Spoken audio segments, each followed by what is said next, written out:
Assalomu alaykum hurmatli do'stlar, manglarni kimish vaqtinglar xayrli bo'lsin. Sifat tekshirishni avtomatlashtirish darsimizning yangi qismiga xush kelibsizlar.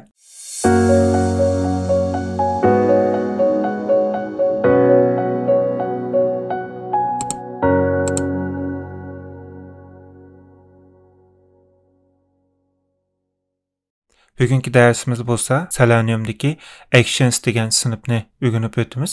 Endi bu Actions degan sinf nima uchun ishlatildi degan vaqtida Actions o'sha knopka taxtasi yoki mouse'ningki harakatlarini qilish uchun o'sha Actions sinfini ishlatamiz. Endi bu Actions sinfi qaysi ishlarni qildi degan vaqtida mouse'ni bir yerdan boshqa bir yerga yo'tkash, undan keyin ma'lum bir narsani qo'sh chekish, ya'ni double click, ondan ma'lum bir yani yoki ma'lum bir narsani tutib turish, click and hold, ondan ma'lum bir narsani bir yerdan yan bir yerga ilish, ya'ni drag and drop deymiz. Bir elementni yo'tkash, motor element, ondan mouse'ning o'ng knopkasini bosish, buni context click deymiz. Uningdan boshqa shu knopka taxtasidagi ba'zi ishlarni qilish uchun ya'ni ishlatiladi. Masalan, knopka taxtasidagi shiftni bosish yoki knopka taxtasidagi har qanday bir knopkani bosish, knopka taxtasida yuqori, tuvan, o'ng, so'l deydigandek knopkalar bor. Shu knopkalarni bosish uchun qatorliq nurg'un ishlatish o'rinlari bor. Biz endi bugungi darsimizda bo'lsa, shu action sinfini o'rganib o'tamiz. Undaqda biz shu amaliy mashg'ulot qilish orqali bu action sinfni bir ko'rib tanishib o'taylik. Avval men yana bir packajdan birini quray. Bu packajni shu srcning ichiga quratdik. Yana packajdan birini qurib day 9 deb yozay. Yozib bu yerga men yana bir sinfdan birini quray. Bu sinfning ichiga actions practice deb yozay. Actions practice deb yozib qildim. Endi buning ichiga biz shu kodimizni yozish uchun bir main methoddan birini yozib chiqaylik. Main deb yozib shu qisqa yo'l bilan qurishni men har qatim shuni qilaman.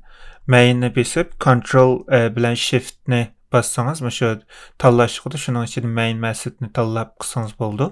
Men main methodni yozib olgandan keyin bu yerga oldingi darslarimizda ko'rib ishlatgan mavi kodlarni miyaga men ko'chirib ekilib mavi burunqi narsalarni o'chirib yetay. Endi biz mavi driver.getDriver deganni biz qurib olgandik. Qurib shuning ichiga biz o'zimizniki kodimizni yozamiz. Oldingi darslarimizda ishlatgan shu The Internet Heroku app degan torbetimizga kiraylik. Shu torbatga kirib, shu torbatdan biz amaliy mashg'ulotni shu yerda ko'rib o'taylik. Masalan, mavi torbat ochilgandan keyin bu yerda context menu deb bir bu context menu degan nima desa, mouse'ning o'ng knopkasini bosishni context deydi. Bu yerdagi chiqqan narsani context menu deydi. Endi buni biz right click deymiz. Buni endi shu kompyuter sohasida context menu deydi. Shuni bosib, masalan, mani biz manda bossak, mavi o'ringa kelib, mouse o'ng knopkasini bossak, manda bir alert chiqadi, JavaScript alert deydi. Biz shuni qilishni o'rganib o'taylik. Endi buningki hammasi shu mouse harakati, ya'ni mouse actions deymiz. Shu actions orqali mouse'ningki o'ng knopkasini bosish orqali biz bayamqi alertni chiqaramiz. Buni endi shu Selenium'da qanday qilamiz, shuni qilib o'taylik. Endi biz buni qilish uchun shu Selenium'da actions deyilgan bir sinf bor. Shu actions sinfini quramiz. Actions, undan bunga bir object ismini berib, buni new actions qilib, actions sinfidan bir objectdan birini quramiz. Endi bu objectga bu yerga bir parameter oldi. Constructor'da bir parameter aldı. Bu parameter WebDriver'ını aldı. Yani miyadaki driver degan ne koysak bizdenki şu action snipp'imiz kuruldu. Endi buni action snipp'ini şu org çekit, OpenQI çekit, Selenium çekit, interaction degan şu package'ning ichidan buni import qilamiz. Import qilib bo'lgan ekan biz action deganni bossak, qaraydigan bo'lsak, actionninki build, click and hold. Mala actions aldıkken, ma web element aldıkken, context click web element, double click, drag and drop by, equals, key down deganlar bor ekanda. Endi bunga biz bayamqi mouse'un o'ng knopkasini bosish harakatini biz context menu deydi. Context bu yerda context click deb bor. Bu web element oldigan. Biz mushu web element bor, mushuni qilamiz endi. Mushuni tanlab bu yerga bir web elementdan beramiz. Bu web element nima degan vaqtida biz qaysi elementni ninki ustiga mouse'ning o'ng knopkasini kelib chekimiz shuni beramiz. Ya'ni biz mayerdagi makatechninki web elementini topsak, mushunga ya'ni right click ya'ni o'ng knopkasini bossak bo'ldi. Shunga biz miyaniki elementini topamiz. Buningki elementga qaraydigan bo'lsak, hotspot ekan. Biz buning ID'si bo'yicha topaylik. Actions'ni qurdik. Actions qurib bo'lgandan keyin web element bu yerga hotspot deb yozib qo'yib turay. Hotspot yoki manda qilib yozsam bo'ldi. Hotspot driver find element by nim bilan ID bilan ne yozib bu elementni topdik. Bu yerda web element degan ma'ni import qilamiz. Import qilib bo'lgandan keyin bu yerga biz hotspot degan ma'vu web elementni beramiz. Endi bu web elementni berib bo'lgandan keyin biz nima ish qilamiz deganda bu yerda perform deydigan bir buyruq bor. Ya'ni mushuni qilib bo'lgandan keyin mushuni ijro qil degan. Buni perform qilib ma'vu perform deganni bosamiz. Buni bosgandan keyin bizga nima ish qildi degan vaqtida mushu mouse'ninki o'ng knopkasini bosib bayamqi alert chiqadi. Alert shuni biz ko'rsatdi. Qani buni ijro qilib boqaylik.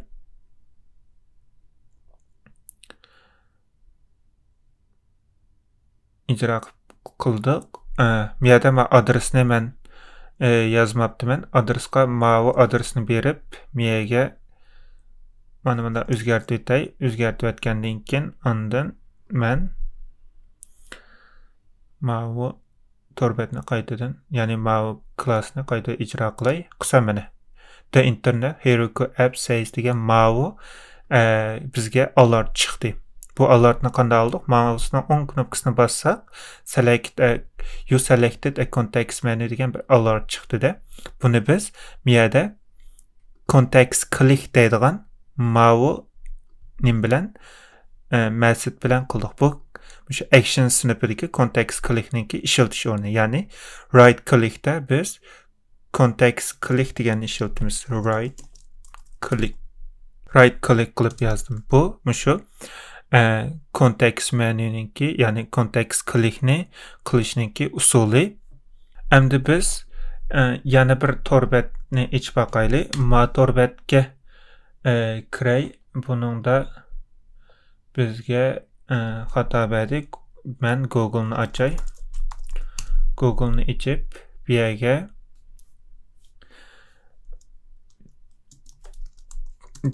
drag and drop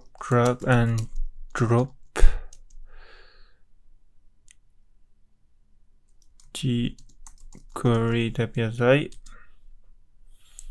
Yazsam bizga mushu torbat nasatlik torbatmish yerda chiqishi kerak. Bu yerda ma torbatga kiramiz. Bu torbat mana ma torbatning adresini men yangi bir sinab ishiltiman. Endi bu torbat nima uchun ishiltadi deganda biz bu yerdagi ma'vu elib miyaga munda qo'ysak you did great deb bir xat chiqdi-da. You did great. Ya'ni bu ma'ni elib miyaga qo'yish. Buni drag and drop deymiz. Elish va qo'yish. Drag and drop. Biz mushu ishni qilaylik.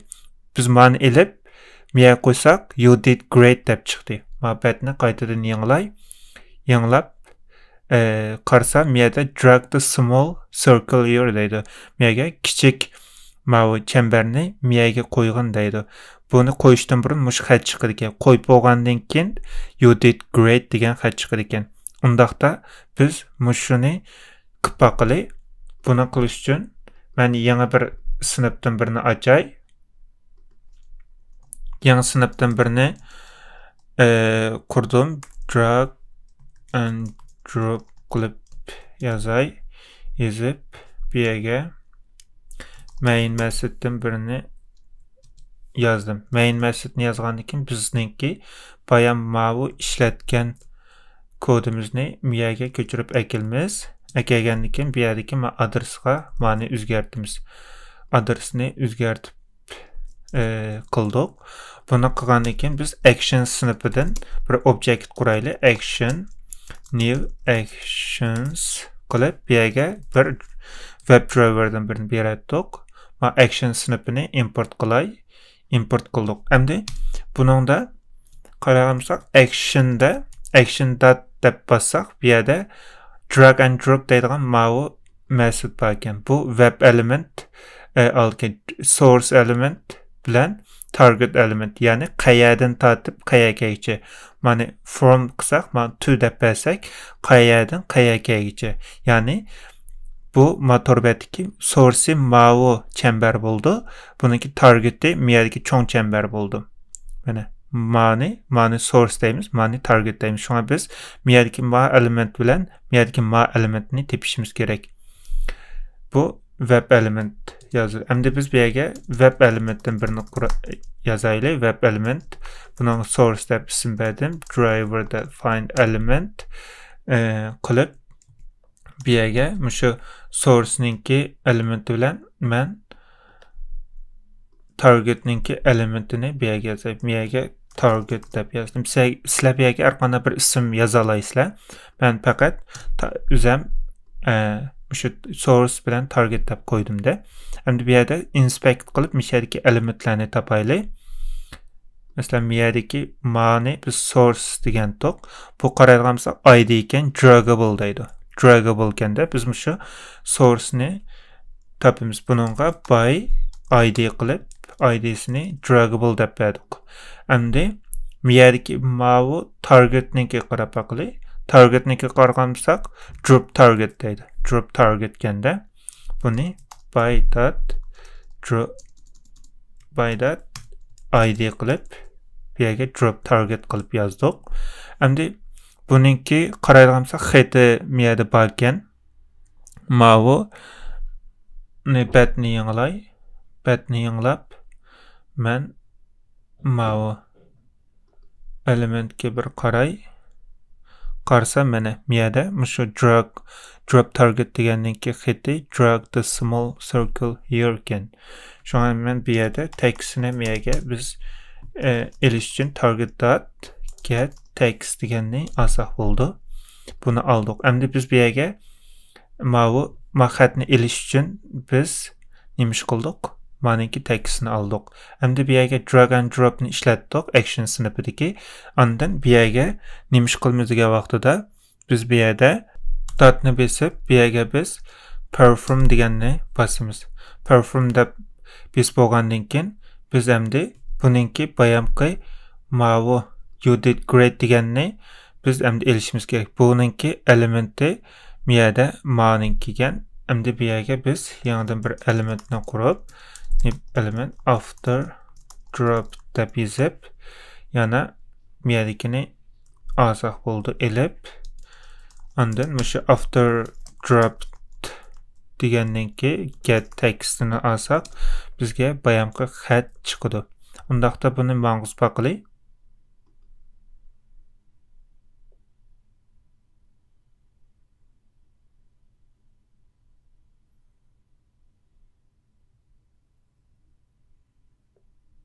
Mana qaraydigansak you did great deb mana bizningki ishimizni qildi.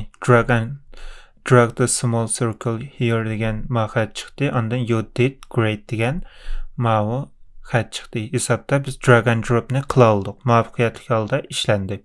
Buni qayta bir mang'uz baqili. Torbat ochildi. Hozir qaraydigan bo'lsak, bu yerda torbat sal asta ochilganlik uchun bu yerda mavu no such element degan exception chiqib oldi. Biz bu yerga oldingi darsimiz o'tgan implicitly wait deganni qilaylik. driver.manage qandaqdi timeouts implicitly wait bu yerga qancha sekund qildiganligimizni qildik. Bu yerga vaqt birligi time unit chekit second deganni berdik. Buni bergandan keyin elementni 10 sekund saqlaydi. Agar elementni topolmay qolsa bizga no such element exception degan xatolikni berdi. Agar topolab qolsa bu 10 sekund ichida biz xatolik bermaydi. Shunga buni yozib qaytadan ijro qilib boqaylik.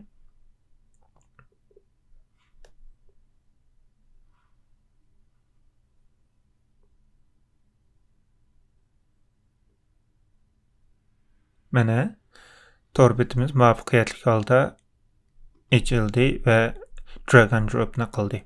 Bu şu drag and drop'da işletilgan action snap'i, yani action snap'daki drag and drop degan mavi methodni işletimiz. Bu source bilen target degan ikki ishni qiladi. Endi buningki boshqa usuli bormi degan vaqtida biz yana boshqa usul bilan mi qila olamiz. Buningda actionda qaraydigan bo'lsak move to element degan bir element var. Bunda bir element aldı. Yani bizniki qaysi elementni aldığaligimizni şunu nem qildi. Biz bunu elib nemiş qilamiz deganda click and hold, yani tutup turmiz. Tutup turib bunu nemiş qilamiz? Yani bir yerga yo'tkaymiz. Bu yerda move to element deymiz. Bunu nega yo'tkaymiz? Target degan cho'ng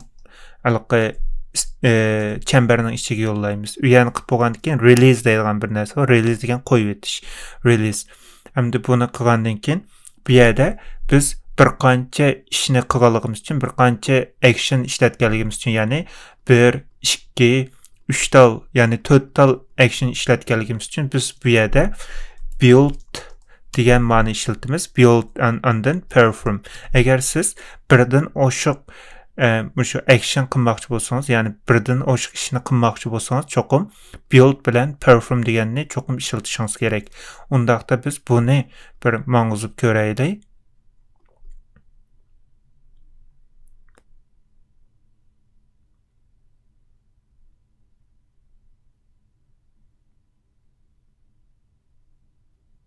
Mana qaraydigan bo'lsak, yana bizningki bayamqi mavi drag and drop'daki ishni biz mavi method bilan qildik. Ya'ni move to element deganni ishlatdik, click and hold deganni qildik. Ya'ni bir elementni tanlab oldik, qaysi elementni yo'tkaydiganligimizni, uni tepib olgandan keyin uni click and hold qildik. Ya'ni besib ching tutib oldik.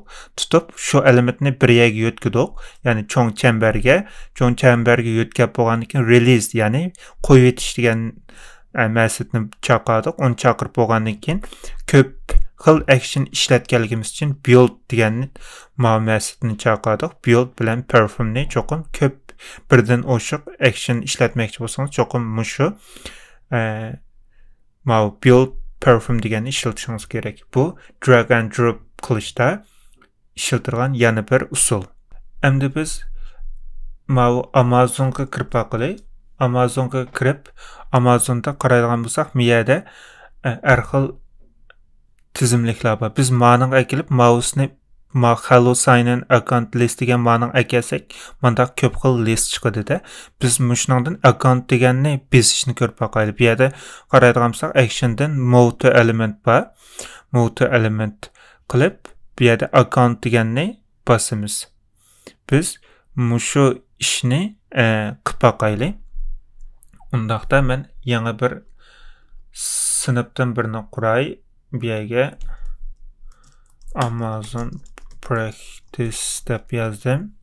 Practice step yozib bo'lgandan keyin mavi 3 quruq kodimni main methodningki ichiga akray. Main methodning ichiga akirib bo'lgandan keyin men bu yerga adres pasirg'ayaga Amazonningki adresini beray.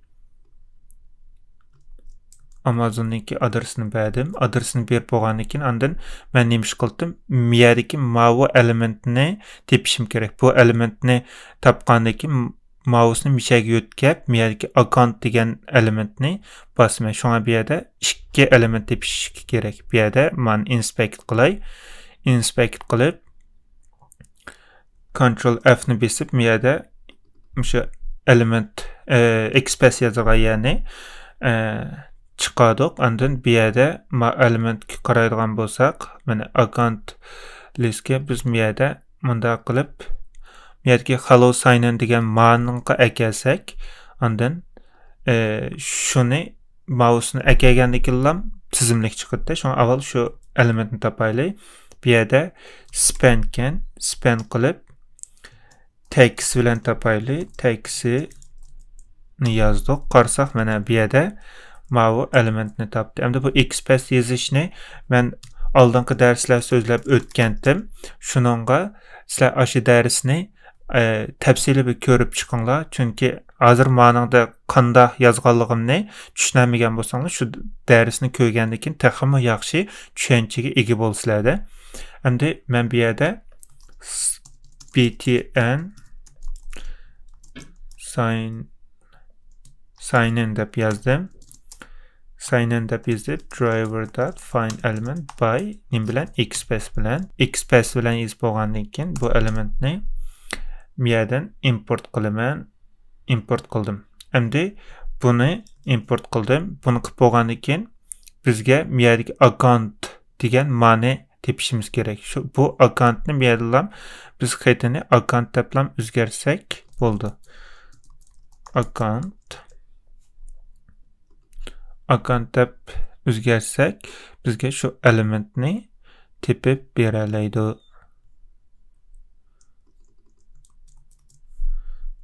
Endi men ma'ni copy qilib bu yerga paste qilay.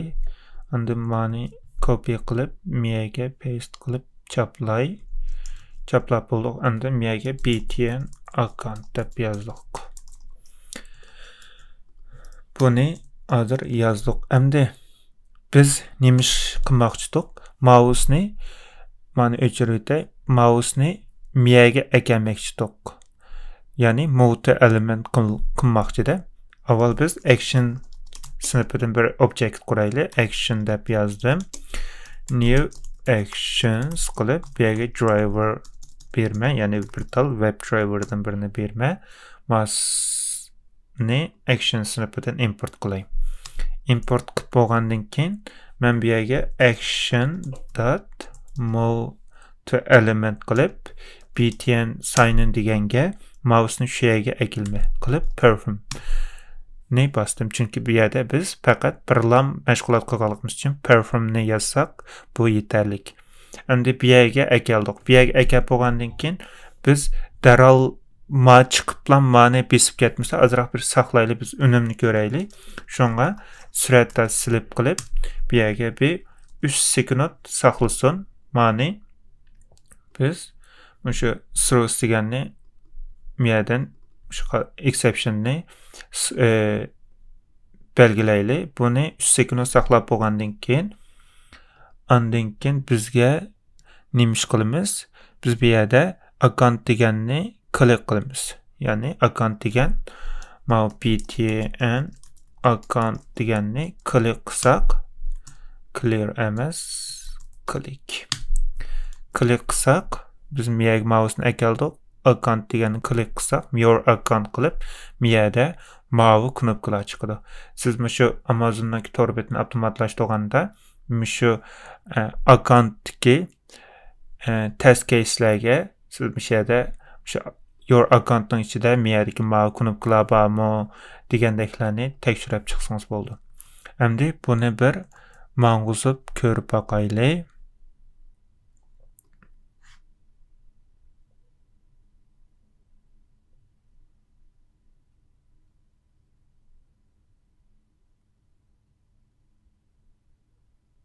Mana ekeldi. Ondan accountni bosadi. Mana accountni bosdi va muvaffaqiyatli holda biz shu account degan betga kirdik.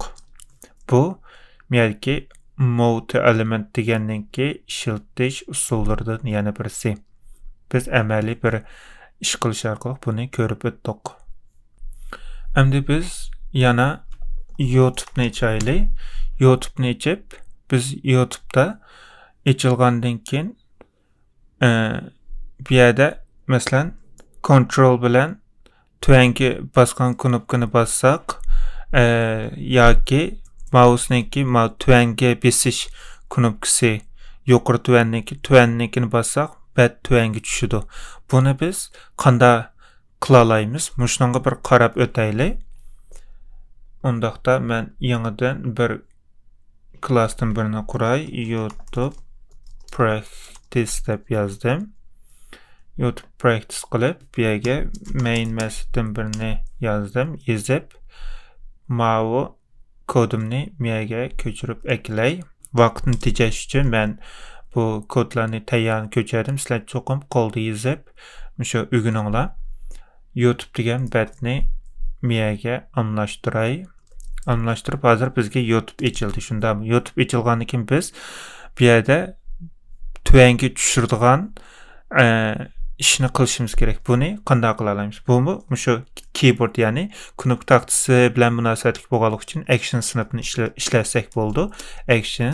Action, new actions qilib yana bir objektdan birini action sinfidan qurib oldim. Buni actionsni import qilay. Actionsni import qildim. Endi buningda qanday qilaman? Bu yerda action deganni besib qarayolsak, send case deyilgan bir mas'ul bor. Bu send case deganni bir qancha case'ni yo'llalaydi, ya bo'lmasa ma'lum bir elementni ilib, u elementning ichida yana har xil case'larni yo'llalar ekanda, case ya'ni knopka taxtalarni yo'llalar ekan. Biz buning ichida faqat case degan shu knopka taxtasini ham ishlasak bo'ldi. Case deb besib knopka taxtasini bu chekit belgisini bassak case deb biz bo'lib qaraydigan bo'lsak add alt arrow down arrow left arrow right up degan shu yuqori tuanninki narsa arrow bilan boshlandi. Arrow down left sol on yuqori degandek biz tuanga tushiramiz. Endi faqat bir tanlam knopka bosadi. Masalan arrow down qilsak bir tanlam knopka bosadi. Arrow down da perform qilib yozaylik. Buni ijro qilib boqay.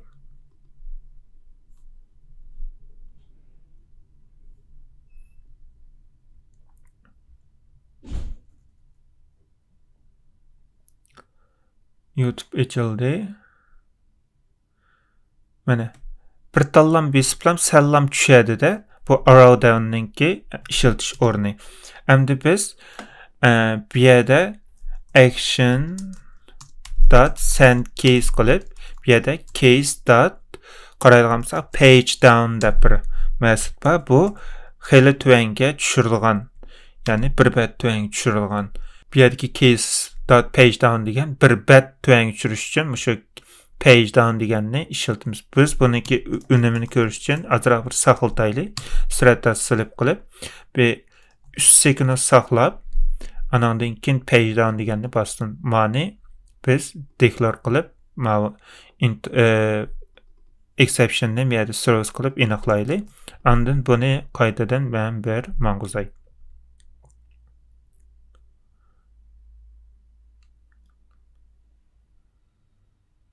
YouTube açılıvatıdı. Bir knopkani bir besib, 3 sekund saqlab, andan bir bet tuang tushdi. Endi 3 sekund saqlab, mana qaraydigan bo'lsak, bir bet tuang tushdi-da.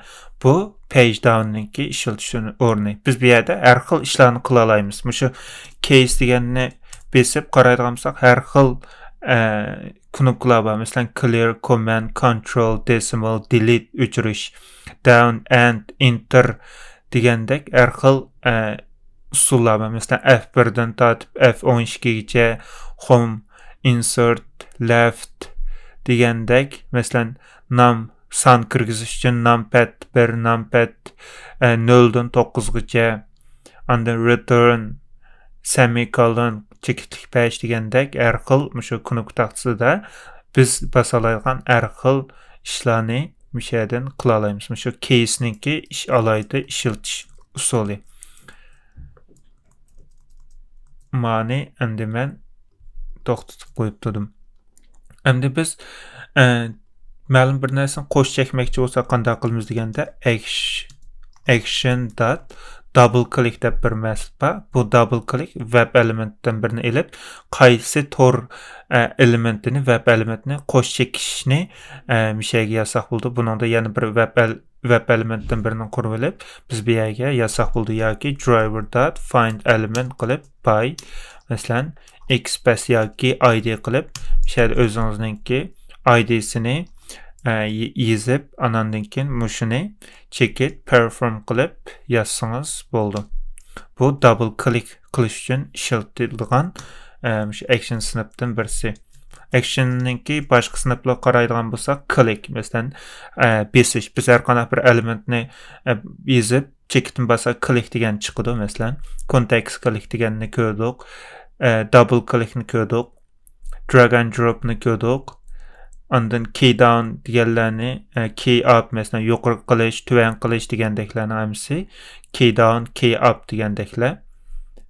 Ondan mobile offset, ya'ni ma'lum bir elementni x va y o'qida qanchalik yo'tkash, shularni shu multi element mobile offset deganlar orqali qila olamiz. Masalan pause ma'lum bir narsani yo'tkab mancha sekund saqlab turadigan degandeklarni biz bu yerda pause orqali qila olamiz. Perform release qo'yib o'tish, mau web element oldi ekan, send case'ni ko'rdik. Bu ma'lum bir shu knopka taqsidagi bir knopkani avatadigan, ya'ni shu knopkani qilish uchun send case deganni ishlatamiz. Masalan, ma'lum bir input boxga biz xat yozish uchun send case deganni ishlatdik, o'ylab baqsanglar. Ya'ni shuni eslab baqsanglar bo'ldi. Masalan, saqlash degandek har xil metodlar shu action classning ichida bor. Sizlar shu ishlarni qilish uchun shu action classni ishlasanglar bo'ldi. Undaqda bugungi darsimiz mishakagicha bo'lsin. Keyingi darslarimizda ko'rishguncha omon bo'linglar. Allohga omonat.